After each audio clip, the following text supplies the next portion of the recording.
All right.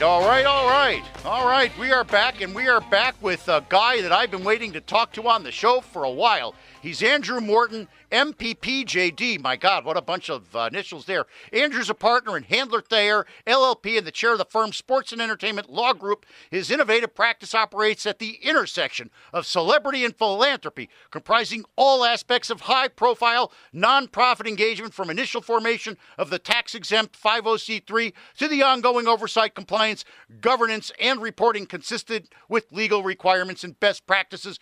Andrew, welcome to the show. I appreciate the introduction. Couldn't have written it better myself. Yeah, I know. Hey, by the way, I appreciate the great introduction you wrote for yourself. Yeah. Now, listen, man. Tell me a little bit about celebrity and philanthropy. You know, we all see these high-flying movie stars and sports people, and don't they just do this to look good? They may, but they're doing it. I guess, from my perspective, celebrity philanthropy is really it's about philanthropy, and it's not my job to know what's between their ears. I don't really care what their motivations are in some respects. I care that they're doing it, and I'm lucky enough to work with just some amazing folks who are doing their best to sort of, as I cliche say, leverage celebrity into philanthropy. Use that profile and take advantage of the fact that we live in a world where the general public seems to care what celebrities are eating and what they're wearing and who they're marrying and who they're divorcing and who they're cheating on, and maybe they care about what causes they're going to give to. And if we can use that profile to help encourage folks to get involved in the nonprofit sector, I'm all for it. Well, now there's people that are a profile of a people that give. There's a profile of people that don't. Tell me, who's the person that's most likely to give? What type of person do you work with? Well, it's a great question. I mean, there's a perception out there, I think, that the only way to do celebrity philanthropy is to be the Tiger Woods, to be the Peyton Manning, to be, the super A-lister. And I've made it my mission to send a message that is fundamentally not true. In a very ironic way, it's easier to have impact with $50,000 than with $50 million. Wait a minute. That doesn't. So I'll explain that. It's when an organization or an individual goes out and just raises millions and millions of dollars for the nonprofit sector, it's fantastic, and of course, I'm all for it. We're all in favor of that. It's just very difficult to sort of touch the impact that you made, and I believe very strongly that the future of philanthropy is to connect people and connect their contributions with the impact they're making. So, you may have a very high-profile event like a Stand Up to Cancer that raises tens of millions of dollars, and like I said, that's fantastic. But I don't want it to be the expense of, the backup left tackle for the Cincinnati Bengals who can't raise $10 million, but he may be able to raise $10,000 or $20,000 and provide sports equipment for the high school system where he went to school. He may be able to fund a soup kitchen in the city where he plays professional football.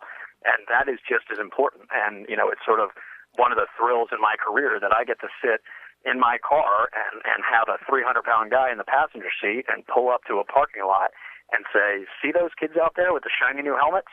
See the swagger they got now? That's because you bought them. And I get to see 300-pound linemen crying in my passenger seat, and it's just a fantastic experience. Well, you've got a 205-pound real estate executive doing the same thing while you're talking to him on the radio. You look much better on the radio. Yeah, I know I do. Keep them coming, Andrew. You're not coming on. Actually, I can't wait to have you on again. We talked beforehand. I can't wait to get to some of the good stories. In fact, tell me a couple of the good stories that we were talking about. Let's start out with one that was about a celebrity that mismanaged their foundation, and then let's start with one. Then let's tell another one about how the celebrity or football player or whatever athlete really made a big impact. I know you've got a couple of real good stories. Let's hear a couple. Well, it's unfortunately, there are those who get into philanthropy because that's what the other guys in the locker room are doing, or that's what the other folks on the movie set are doing. I'm not going to suggest that everybody who does it for the right reasons and does it correctly. Just the same way that the general public tends to follow what the next person's doing. Well, so do these people. And but one of the things I always communicate to my clients or to the folks that may be my clients is, it may be a nonprofit, it may be philanthropy, but it's a business and it needs to be run by a business. It is not just sort of kumbaya, peace and love, I'm doing nonprofit work, therefore I'm doing good.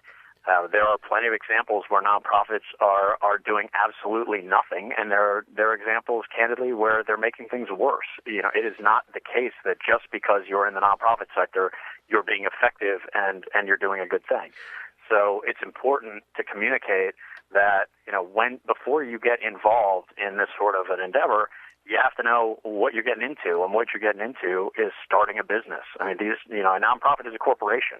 They have a whole lot in common with Microsoft and mobile. You have to file annual reports. You have to have compliance policies. You have to have board meetings. It's not just a pet project to have on the side. Yeah. And unfortunately, sometimes, I will get the folks who learn that the hard way. And more often than not, though, I have the opportunity to meet with folks who haven't gotten there yet, and we can talk about exactly what's involved and how best to move forward. You were telling me a great story that ties into the Miami Dolphins and the Sylvester Cancer Center and the Ride DCC. Everybody go to @RideDCC and sign up to contribute. Tell me your story about the Dolphins and cancer, because this is the one that you're going to do it again, make a 205-pound real estate executive cry. Go for it, buddy. I already got the tissues. Well, I was, absolutely. I mean, I was lucky enough to be introduced to an executive with the Miami Dolphins who put me in touch with someone who your listeners may remember. He's a police officer named Andrew Brooks. His son, Dylan, about 2 years ago, at 8 years old, was diagnosed with a rare form of brain cancer and battled hard for about a year and passed away about a year ago. Wow. In memory of Dylan, the Police Benevolent Association took contributions, and I've worked with Andrew to start a 501c3 that is going to provide care and outreach and support services for the families of those whose children are suffering from rare forms of cancer and other terminal diseases. And he's an amazing guy. In fact, I'm hoping that he has the chance to call in at some point soon. This is just a great example of how, with the Miami Dolphins support, with the Miami Dolphins sort of making people aware of Dylan's story, they were able to generate significant charitable contributions that we now can turn right around and give back to the community and to those who need it by supporting these families. Cool. We got Drew Brooks holding. You think you want to talk to the guy? I would love to talk to Officer. Big D, Mr. Brooks, Officer Brooks, are you there?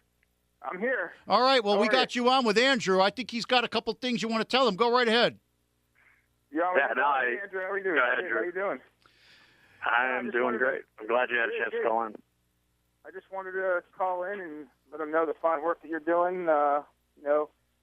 When unfortunately, my son had passed away from brain cancer, and I wanted to give back, and I didn't know, kind of lost and not knowing what to do, and I got a hold of Mr. Morton and got my Team Dylan off the ground. We're still in the process of the 501c3 status, but if it wasn't for Andrew, I'd probably be lost somewhere trying to figure out how to do it.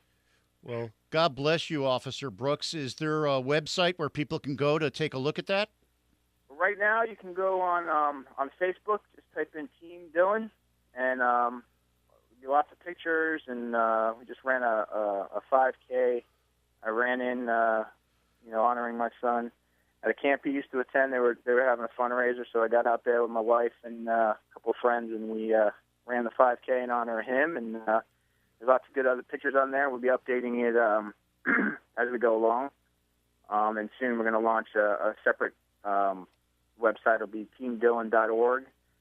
It's still in the getting it together, but we appreciate Mr. Morton's guidance on all this stuff. Well, Officer Brooks, I can only tell you I want to thank you for calling in today. I want to bless you, and I want to say thank you for allowing us to honor you and your son on our show today.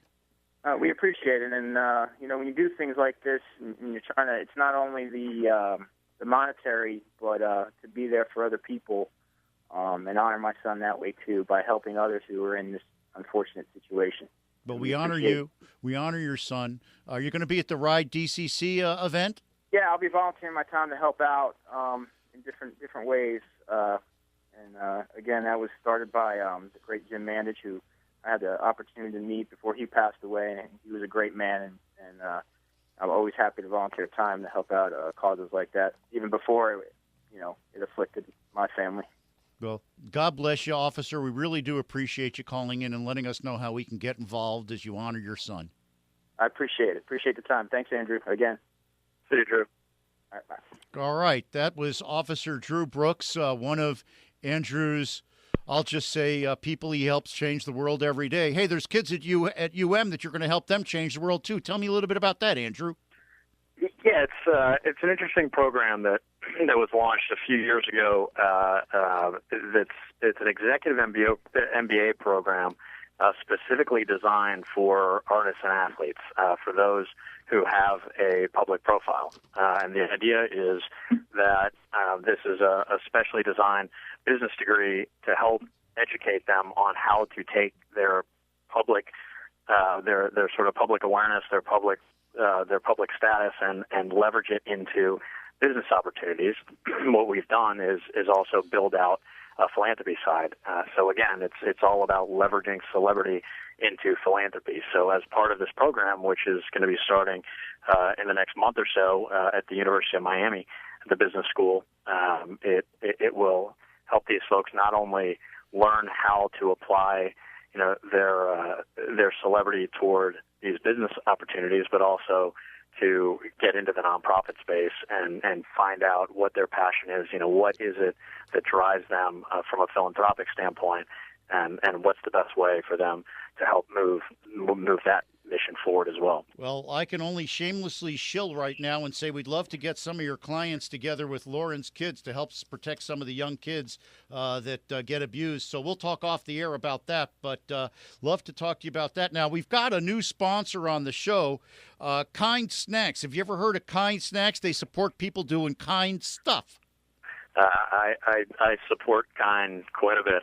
In fact, I'm sitting in my car right now and looking at my glove box. There's probably about a dozen and a half of them. Now, what's your favorite flavor? Because I'm going to make sure we get you a box of those. Well, I'm a salted caramel chocolate guy. Oh, I love those too. Good stuff. Oh, they are good stuff. Now, let's get back on this. Now, you represent athletes. You represent celebrities. Dee, how much time do we have left? That's it in the whole show? Okay, we got 2 minutes together, and then I'm going to have 2 minutes for my wrap. Okay, we're getting the hand signals. Can you read between the lines? I know you can. All right. Now, we've got 2 minutes left with you, Andrew. So what's the difference between a celebrity and an athlete? Well, I call athletes a subset. I mean, I say celebrity generally to mean, actors, singers, chefs, teams, leagues, anybody or anything that has the ability to move public opinion. Okay, so it's the same thing. Then the athletes and the celebrities are kind of the same, and you said that the athletes are a subset. Can you tell us another cool story? You got about a minute left? That other one with that narrows it down to about 300. So, I mean, here's all I'll say as you're sort of winding down. I'll ask myself the question and then answer it. Is I'm often asked, when it comes to celebrity philanthropy, aren't these guys just doing it for the tax break? Aren't they just doing it to make themselves look good? And the short answer is absolutely not. Legally speaking, there is no tax break to a celebrity who takes the fairly spectacular step of starting a 501c3. There's no tax break any different than you or I who write a check out of our checkbook, to the United Way or the Boys and Girls Club. You get a deduction on your taxes. That's it. There's no extra deduction for doing it yourself and creating your own organization. But there is a tremendous commitment that's required. So, when I hear people say that they think that it's just a self-interested kind of thing and they're just doing it because they're rich and they're looking to hide money, that is, not only legally and factually wrong, but it's just sort of philosophically missing the point. I mean, these are people who in most cases, grew up in the athlete side especially from underprivileged environments and made their way to success, and this is their way to give back. Andrew, I gotta go. Can you come back and tell me more good stories? I would love to come back and tell you more stories, and I'll talk faster. All right, you'll talk faster next time. I want to thank Andrew Morton from handler Thayer.